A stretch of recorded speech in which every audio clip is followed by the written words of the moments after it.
Hello again, guys, it is I, Freeza700. We are back with some Kingdom Under Fire lore. This time, the War of the Crusaders again.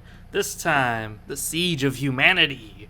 So as a quick recap, in case you haven't seen the previous video, which I highly recommend you do because it's well explained as to what's happened up to this point. So, right now, Essa has been captured. Hyronnidin's, not humanity, but Hyronnidin's best general just got killed. The army is leaderless. They are beaten, they are sore, they also haven't stocked up on supplies because, well, they didn't think that they would be on the defense in this war. The Dark Legion, on the other hand, is gaining momentum. They're now starting to begin to take over not just Hyronnidin, but they're also starting to take over the whole empire that is humanity. So that would be Ecclesia, Zilia, and Hyronnidin. So if Hyronnidin falls, humanity has fallen. So, let's get to it, right? Well, where we left off was Essa has been captured. So, the remaining surviving forces retreat back to Hyronnidin. This is the last place that they can go to. Now, General Gerald was kind of caught up in the moment, so he didn't go with the main force of dudes that were retreating. But some of the veterans in this army, who are, knights, mortar crew, since they weren't really able to defend Essa because they were caught with their pants down, they were blitzkrieged, they set up a little camp outside of Hyronnidin. This is called Halmaral. Halmaral is essentially a place where there's a river. It's a lot like the Glaucus River, where there's a dam on it, and during certain seasons, the dam can make it where the Halmaral River is huge, or the dam could be closed, in which case the river's pretty shallow. It's pretty up to your knees at most. So Halmaral is a very strategic location because of how hard it is to get there and attack the camp due to the river and the fact that they could just flood you if you ever try to attack them. But also it's guarded by the veterans of Essa. And since, again, they were caught with their pants down, they're very angry about that fact. So their strategy here is to set up camp, and when the Dark Legion attacks Hyronnidin, they're going to come in by surprise and to destroy them. The issue is that the Dark Legion knows this. And Commander Ruman's a very paranoid commander of the Dark Elf forces. So she orders her best to go in there, Lucretia, who's a Yenachary, goes in there by herself with an orc sapper and floods the camp on them without them knowing that she's there. So now Halmaral has been claimed by the Dark Legion. But to make this worse is that not only did the Dark Legion have to deal with this little issue, but Hexter is actually retreating. That's right. The orcs, the ones who provide the scorpions, are retreating. And essentially what Renier is doing, since he's the leader of Hexter, is he's actually defending Hexter itself. Since now they just claimed Essa, right now Hexter is open to invaders because all of Hexter's there. Now, why he would defend it, we're going to cover in a later video about the behind the scenes of the war, what's going on outside of the battles, what's going on beyond that. But this is okay, because he still leaves them their scorpions and a few of the orcs, along with a few liches. This way, if they can't destroy Hyronnidin, they will definitely cripple them. They will still be able to destroy the walls, they'll still be able to do anything that they need to do. And this is Renier's battle plan and Lord Voldemort's, is that they aren't here to destroy Hyronnidin, they're actually here to cripple them beyond measure. We're talking crippling them so bad that they're no longer in the war. And this looks like a high possibility of occurring. Well, the Dark Elves in the Veland army do what they're ordered to do. They siege Hyronnidin. They set up a perfect siege where they surround them in every way, shape, and form. There are certain sections of the walls that are a little bit crumbled, and those are sections that they're patrolling heavier because there's a risk to scouts or diplomats or whatever might get out and try to get aid from Ecclesia. This is something the Dark Elves do not want. But also, the dwarves and the elves have been neutral up to this point. And the dwarves and the elves don't like Velon that much. So while Hyronnidin is being sieged, there's something very interesting going on. Hyronnidin wasn't stocked. They weren't thinking that they would ever be sieged. They thought Essa was just going to lead the crusade and win. So, how many weeks of food do they have? Around 3 weeks, maybe a month and a half of food. This is not enough. They're going to have to ration everybody. If they had prepared, they may have had, a year's worth. I mean, they could have had a lot of food to just survive, but they didn't. They didn't think that this war would get this bad. Right now, King Saul of Haranadin is being more or less torn asunder by the nobility as they're going, what the fuck's going on? This war was supposed to help Haranadin claim new territory and new properties. Right now, we've lost. We've lost half of our empire. So there's a lot of political strife, and the people are not too happy either. Morale amongst the troops is low, as anyone worth their salt in combat is going to basically be with the king. They're not going to actually be there to defend the walls. So right now, any man who can hold a sword, shield, and wear armor is going to be defending those walls. Now, what is Ecclesia doing during all this? Well, after Essa is claimed and the Veland army moves forward, Ecclesia decides to run straight past Essa and go straight to the Holy Ground. That's what they call it. Reality is it's called Hexter. But the goal of Ecclesia is to claim the Holy Ground. That's all they ever cared for. That's all they ever wanted. Their Bible says that this land is holy, therefore they should go and claim it. This is the crusading army. So right now there's two armies in Ecclesia. There's the patriarchal emissaries, who are literally the bodyguards of the patriarch, the Pope, and it is so big that it is its own army by its own right. They have mortars, they have artillery, they have paladins. They're pretty nasty. And it's also the elite of the elite. The other army is the Crusading Force, and the Crusading Force is a little less, I would say, endorsed. So the Crusading Force is meant to take over the Holy Ground, yes, but the army composition is not as elite. There's not as many paladins, there's not as many knights. Instead, it's mostly heavy infantry and archers, maybe a few spears and sappers, but besides that, no heavy units that would be seen in the patriarchal emissaries. Now, why is this? Well, it's because the Crusading Force is way bigger than the patriarchal emissaries. So they're not able to really fully endorse it. But even then, that they're not as well financed and not as well equipped as the patriarchal emissaries, they're still way better armed, way better armored, way better equipped than Haranadin. Haranadin, they're pretty much just sending men wearing leather armor and that's it. Ecclesia, every dude has some form of metal armor. It may not cover his whole body like a knight, but it's definitely there. So this is what makes Ecclesia's crusading force an actual formidable threat. This is, again, why Hexter more or less has to retreat.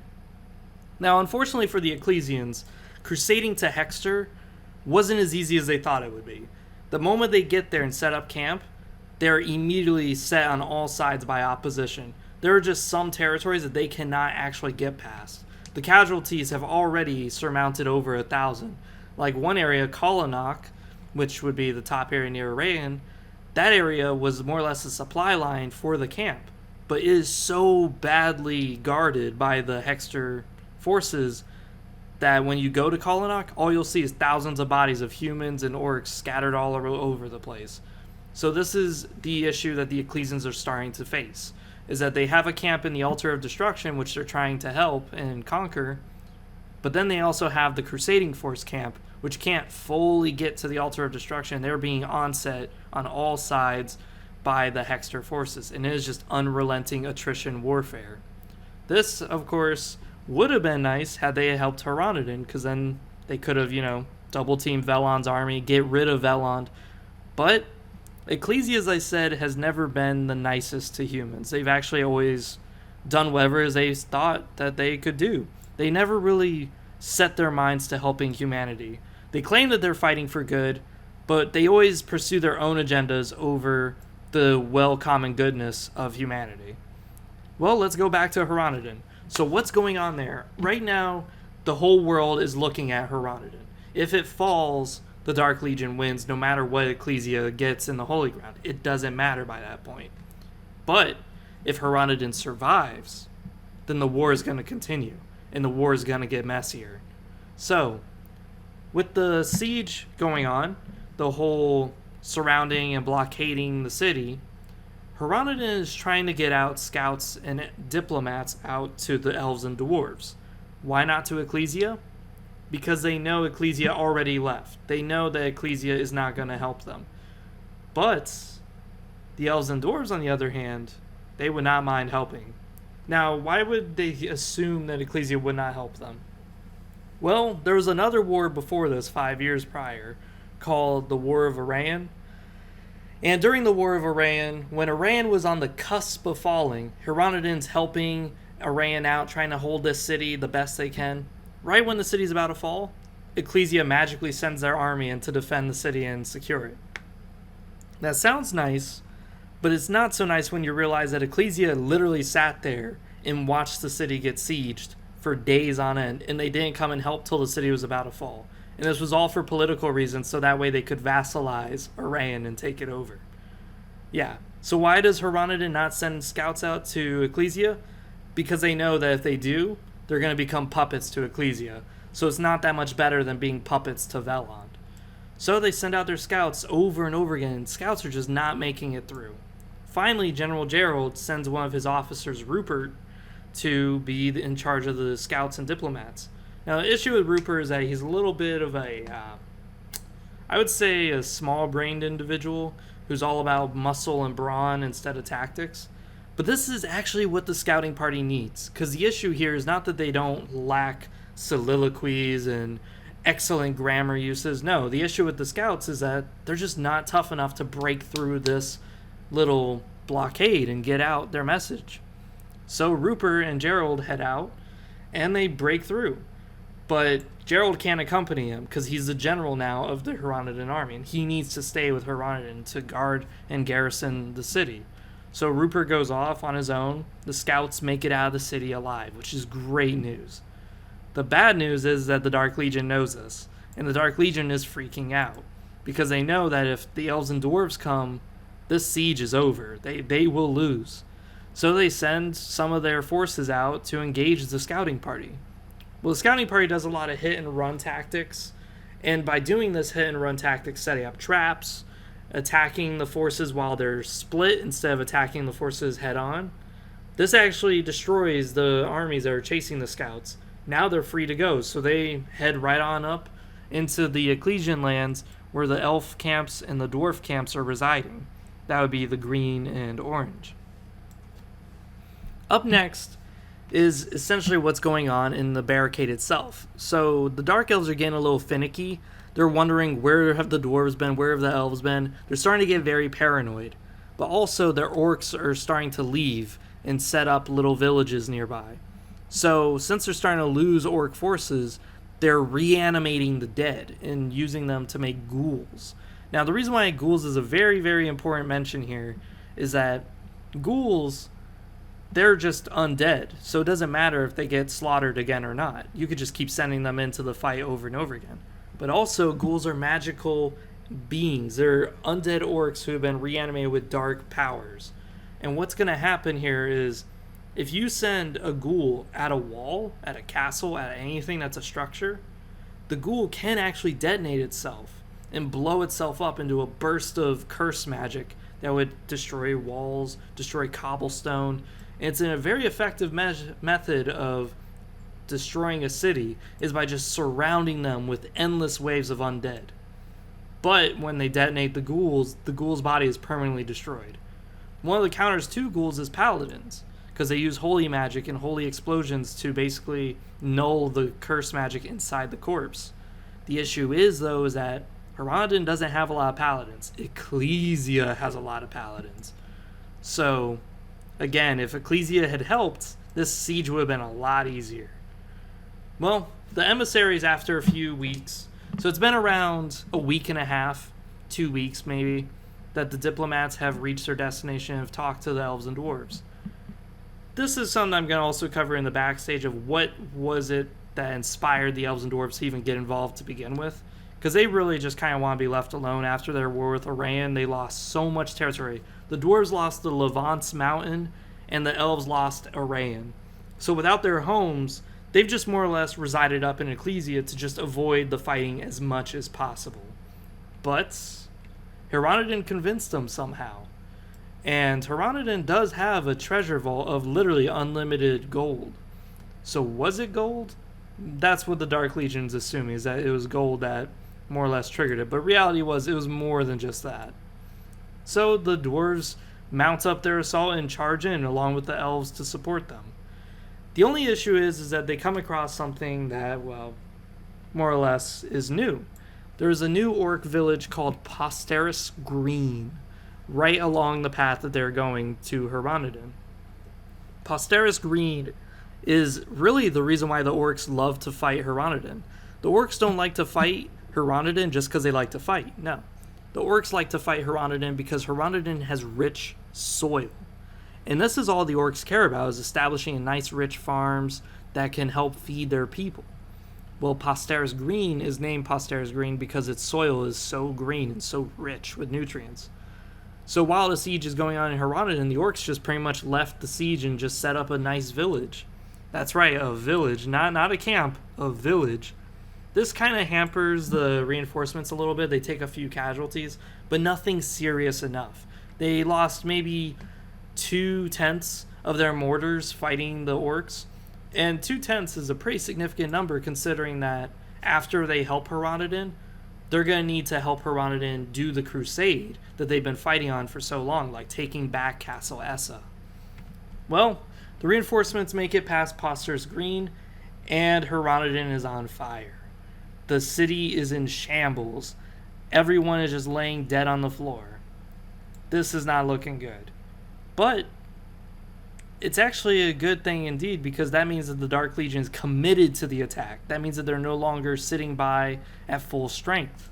Instead, they're attacking and sacrificing their men to take over the city. So will the reinforcements make it in time? Let's look. So I decided to draw another diagram again because I know you guys love it. And this is essentially the siege of Heronodon. So let's go over it in superb detail. Alright, so right off the bat, since it's because Velond is doing the whole initiation, the whole fight is pretty much Velond versus Heronodon. So because of that, we have the normal Velond setup, where the core, the center of the army is actually not as well garrisoned as the flanks. And again, as we've covered in Velond's tactics video, the whole point of this is that their goal is not to just bum rush and charge through your center line. No, that's an orc tactic. Instead, they're going to try to destroy your flanks with their mass amounts of support units. Now, the Siege of Heronodon was very unique in the sense that there would always be around 3 to 2 Dark Elves versus 1 human infantry. So because of this, I decided to illustrate it as such. Red squares are the Dark Elves, blue squares are the humans. And on the outside of the wall, at least in Lucretia's point of view, there were some defenders. In General Gerald's point of view, there was no outside defenders. It was kind of a complete surprise when the walls crumbled. So because of that, I'm going to have to mix and mash both of them and Rupert's campaign of Heronodon, because all three of them, when you put together, you get the real scope of what was going on in Heronodon. So let's see what really happened. So we have the 3 Dark Elves on each flank, and then the one which would be Lucretia, the general. But all these black squares, you're thinking, what is that? What are these black squares I'm looking at? These black squares are the ghouls. Now, the ghouls did a Dark Elf tactic, because again, Velond's leading this army. So what tactic did the Dark Elves do? Well, the ghouls simply ignored the enemy infantry. They just ran straight past them and went straight to the walls to detonate themselves over and over and over again. Now, because I don't feel like illustrating constant streams of orcs just coming in and coming in and coming in and coming in, instead I just stuck with a shit ton of black dots, and you just see it where they just keep bum rushing past the Heronodon forces and just keep going straight to the wall, straight to the wall, straight to the wall. Now the red pentagons, the pentagons are actually the scorpions. Now you notice there's not as many. Now the reason why there's not as many is because Hexter did pull out. And when they pulled out, they only left whatever scorpions were left around. That being said, Velond is very scarce on their siege equipment. But they have tons of ghouls to help destroy the walls for them, which is a bonus. That's great. So they have enough siege warfare here to actually break down the walls of Heronodon. Now, Heronodon, on the other hand, did something different. They kept magical infantry, archers, all in front of the outer wall.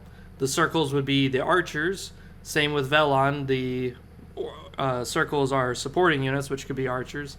But the diamonds are actually the magical infantry. The reason why I wanted to differentiate the two is because Hronodin used very little to no mortars. If anything, they just used a lot of magical infantry to kind of hold back the Dark Elves.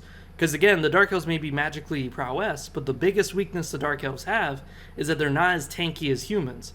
So a meteor hitting a human army, it may kill, half of the unit. A meteor hitting the Dark Elves, that's going to kill damn near 70% of the unit. So it's a much more, I would say, favorable trade for Hronodin to rely on the magic. Now, this being said, though, they're not as good at it, so they don't cast as many meteors as, per se, the Dark Legion. This is, again, a kind of a bad issue with humanity, is that they're so versatile, but when they decide to fight an enemy in something that they specialize in, it doesn't work out. And again, Hronodin, at this point in time, has been starved for over 2 weeks. They've run out of food. They're just doing whatever they can. Any man, woman, and child, just get out there, do whatever it is you can do. You know a little bit of mage, you know how to light a little cigarette with your finger? I guess you're just going to have to light a bitch on fire with that. That's the best they can do. On the inner walls, though, we have these 3 massive circles. These 3 massive circles are actually catapults. They're protecting the outer wall by lobbing rocks over it and trying to take out the scorpions and the Dark Elves. This didn't really work because, well, one, the physics of it, the wall was way too close to the catapults, and again, Hronodins aren't the smartest. But more importantly, the catapults, they would have been better if they were further back. But Hronodin wasn't really thinking that the walls would actually crumble to begin with. It was more a shock to them when the walls started falling. Now, what does the Dark Legion do in the opening engagement? They do 2 of the tactics that I've told you before.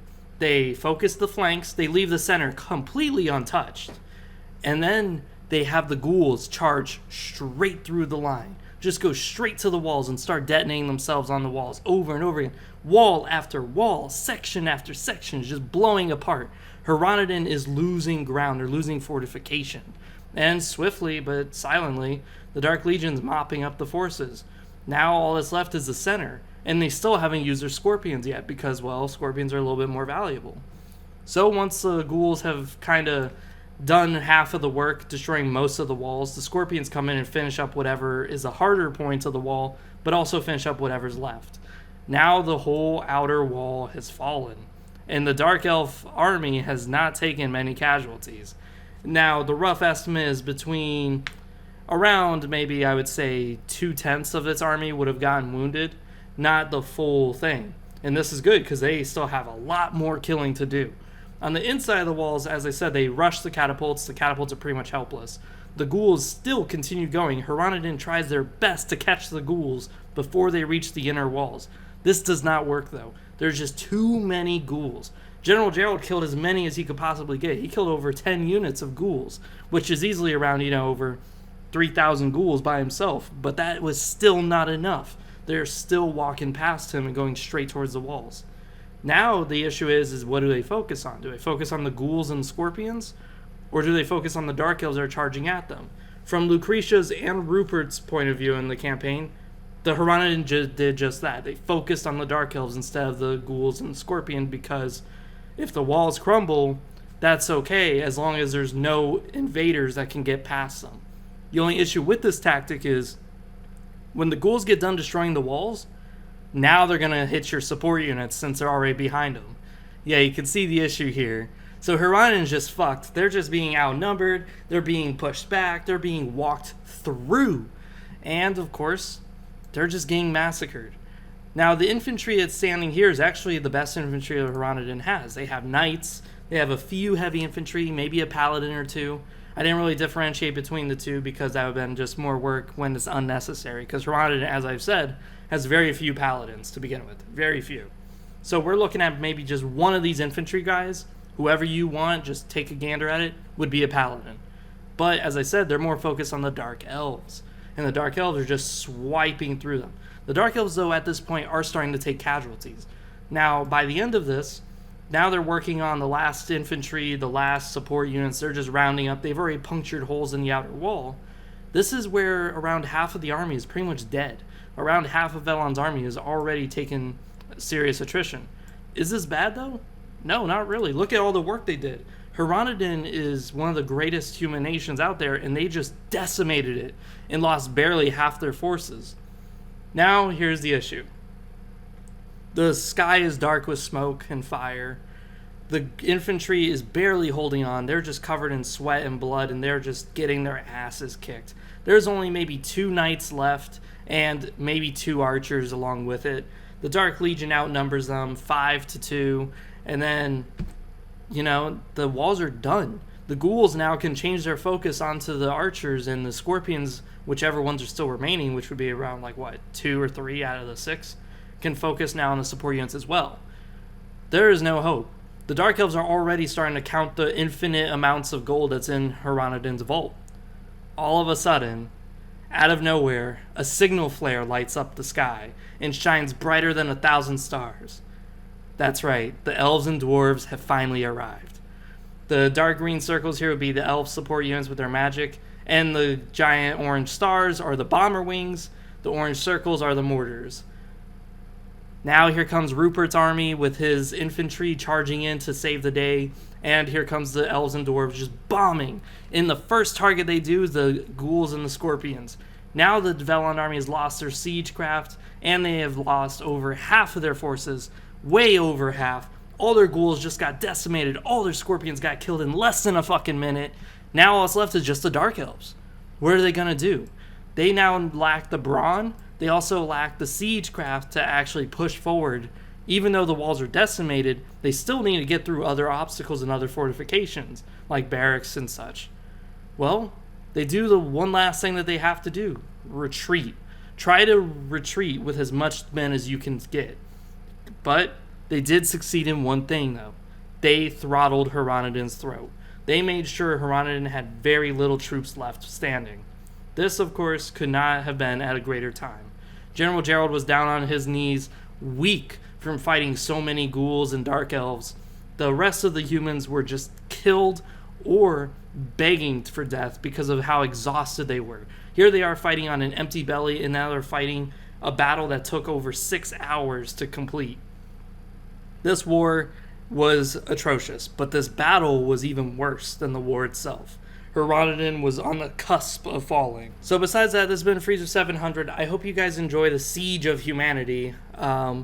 Besides that, I hope you guys comment down below, say what you learned, maybe say how great it was, this battle, this whole diagram was for me. It took me a little bit, but besides that, I actually have a giveaway to do. So there is a game called Vermintide 2, and I have an 80% coupon on Steam, and anyone who can answer this trivia, I will privately message you on Discord if you join the Discord server. Link is down below.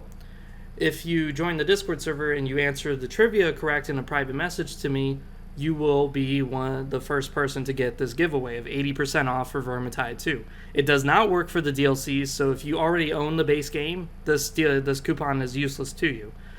But besides that, the trivia is, what is my favorite legion? Not chapter, legion. I have said it many, many times over and over again, but if you guys guess it, then just private message me in Discord. And of course, if you have a Steam account, that would be perfect, because then I can trade you this 80% off coupon. Besides that, this is Freezer 700. I'm out. See you guys next time.